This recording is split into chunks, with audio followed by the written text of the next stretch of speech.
So inevitably it seems that every time summer rolls around, the questions start to roll in as to how to get the physique of insert the celebrity physique of the moment, and that's the one that most guys want. This year it seems to be Zac Efron from Baywatch. Now this is what Zac Efron looks like in Baywatch. This is what Zac Efron looked like a year ago in his last movie, Neighbors. So how did he make this transformation? Now before people start saying, oh, I know how, it's always steroids. All these actors always use steroids to get themselves ready for a role. You know, I think it would be discrediting maybe the hard work he put in that we've seen. All you gotta do is look at some of the clips of him training. We've seen his workouts. And secondly, you gotta have a little bit of a realization of how far he actually came. In this after photo, Zac Efron is actually only between 165 and 170 pounds. And he started at 155 pounds. So you're looking at a 10-pound lean muscle gain over the course of a year.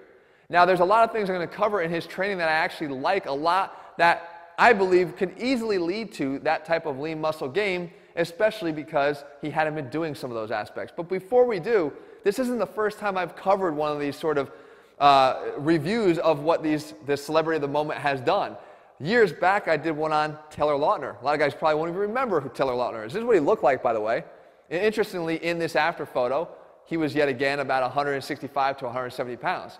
So the first thing I want you to realize is that you don't have to be all that huge to look really good. If you can maintain a lower body fat level and maximize the amount of lean muscle that your body can carry, you're going to look way bigger than somebody would ever guess. They're going to imagine you weighing 15, 20 pounds heavier than you do because of all that lean muscle. Now, Taylor doesn't look like that anymore. Matter of fact, he looks like this. And I'm going to cover why I feel that happened to him and why I hope and feel that in Zac Efron's case, it's not going to happen. All right, but let's start with Zac Efron's training. And when we look at his training, there's some things that I really like about it. First and foremost, if you've been watching this channel for any length of time, there has been no bulking or cutting in that 1 year period. Okay? I talked about how I think that's unnecessary bullshit. You do not need to bulk up and then cut down to maximize your muscle gain. You don't need to do that. I don't care what anybody says. The fact of the matter is, I know more guys that get stuck in that perpetual bulking phase that can never get out than the guy that can take that slower and steadier approach and maximize and make some really nice gains without ever having to go down that road. And in the case of Zac Efron, I feel like he's done exactly that. Secondly, one of the reasons why I feel like he's been able to do that is he introduced heavy training to his workout, and reportedly for the very first time. And I know there's a lot of guys watching this channel right now who maybe have shied away from heavier training. They felt that it's not something that either they're comfortable with, or maybe they don't feel like they built the base for that, or maybe they just don't really want to try the exercises because they're going to try them for the first time in public.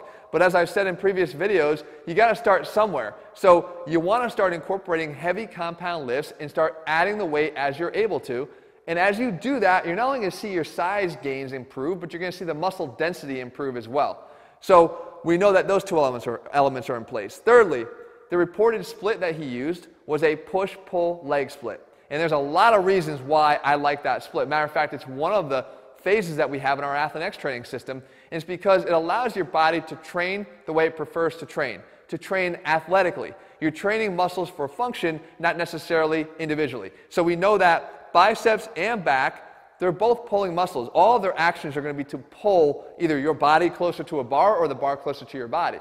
And when we know that, we can concentrate on increasing the athleticism of our muscles and how they work together by doing that and choosing exercises that do that. So I could do a heavy, right, compound movement here like a bent over row. And we know that I'm not just working my back here. Because my elbows are bending here, flexing, we know that we're getting bicep activation as well. Same thing on a pull-up. I can load up the pull-up with added weight here to make sure it's heavy, but at the same time, we're getting bicep carryover and activation as well. If I were to split these two up, where I'm training biceps tomorrow and I have back done today, we're not allowing for another critical component, one that Zac apparently had a high priority for, and that is recovery between workouts. Because while I stimulate the biceps in my back workout today, when I go back tomorrow to do biceps on their own, I haven't given them enough time to recover. So you're in this perpetual state of breaking down as opposed to actually allowing any of those muscles to kind of recover in between workouts. So you've got your pull day, your leg day, and then on your push day, you're training your triceps, your chest, and your shoulders.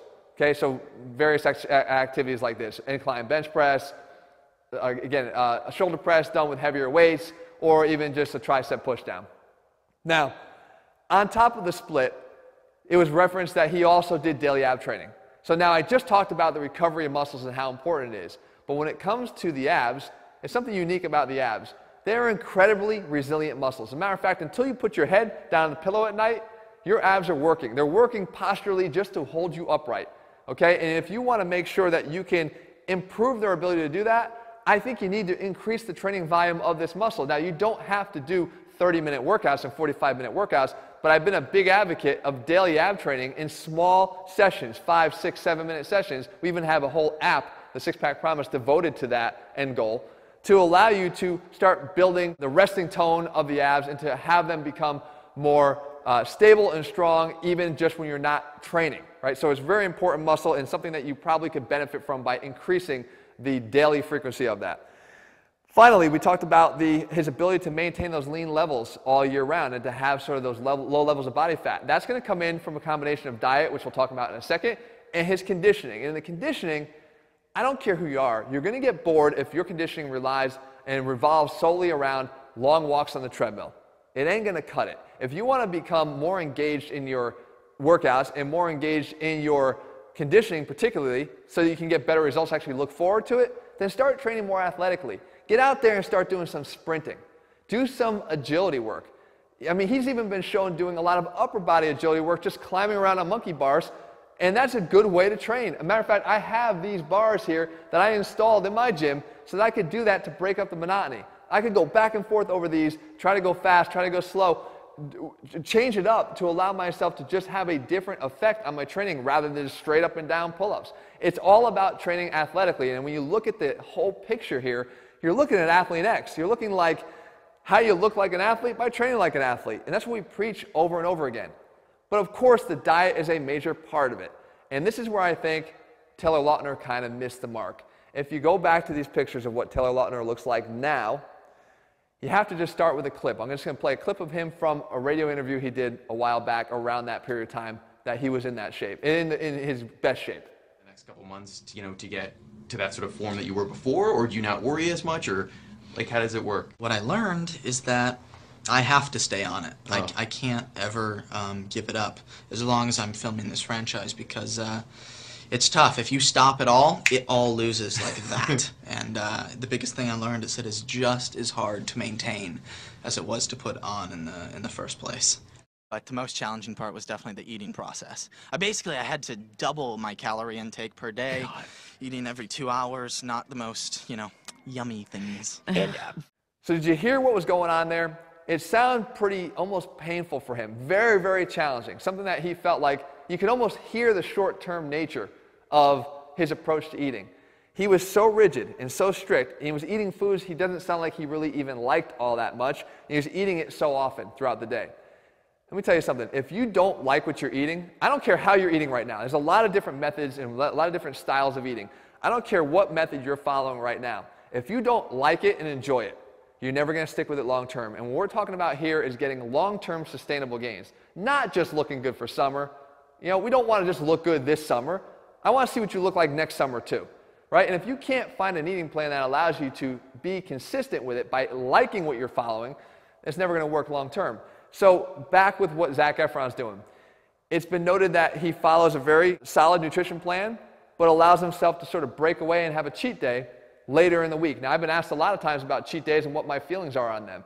I don't necessarily have cheat days. I don't necessarily have entire stretches of meals put together where I'm eating things that I shouldn't be eating, or eating things that are less desirable than a solid nutrition plan would provide. But you can do that. If that's what you want to do and that's just going to help you keep your sanity, that's totally fine. And in his case, I love that. I love the approach because it allowed him to stay locked in. It's going to allow him to stay locked in, I feel, a lot longer than maybe in Taylor Lautner's case. So I've always used a batting average analogy in baseball because that's sort of my background. If you're going to eat 5 meals a day over the course of a week, that's 35 meals in a week. And you eat 6 times a day, that's 42 meals in a week. Let's say you're eating those 42. If you go 35 for 42 or 36 for 42, 37 for 42, that's a hell of a good batting average. You'd be going in the Hall of Fame if you did that. Well, you could have that same approach to eating. Maybe you eat perfectly throughout the entire week, but you save all those 5 meals for one day on a Sunday. Great, no problem. It's no different than spreading them out throughout the week, having one here, and one here. The idea is if you strive for perfection and that consistency of perfection every single day to the point where it feels like a deprivation to you, it's never going to work. And I think that's what happened here to Trip Up Taylor, and it's something that you don't have to have happen to you.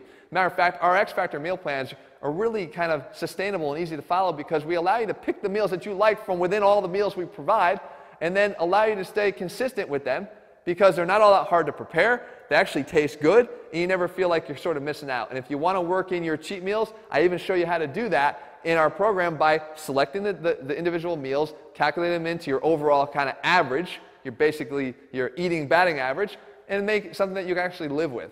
So guys, I hope you found this video helpful. There's a lot to learn from when we do these celebrity reviews, and you know, are we all going to look exactly like them? No. Are we going to look like them in a month, ready for summer? Hell no. But if you can start following the major kind of themes behind what they're doing, I'm telling you, your ability to change your body is the sky's the limit. And your ability to keep that body, most importantly, keep it, that's what we preach here all the time, is definitely something that you can attain and something you can master once and for all. If you're looking for a step-by-step plan, training like an athlete, all the elements we just covered and talked about, laid out day by day, meal by meal, it's over at ATHLEAN-X, guys. I'm happy to show you exactly how to do it every single step of the way. All right, guys, we'll be back here in just another couple days. More videos, 3 videos every week. Let me know what you want to see, what you want me to cover, and I'll do more of that in the days ahead. This video came from all the emails that you guys have written in about us, or to us. Tell me what else you want me to talk about, and I'll do that best I can. All right, I'll see you soon.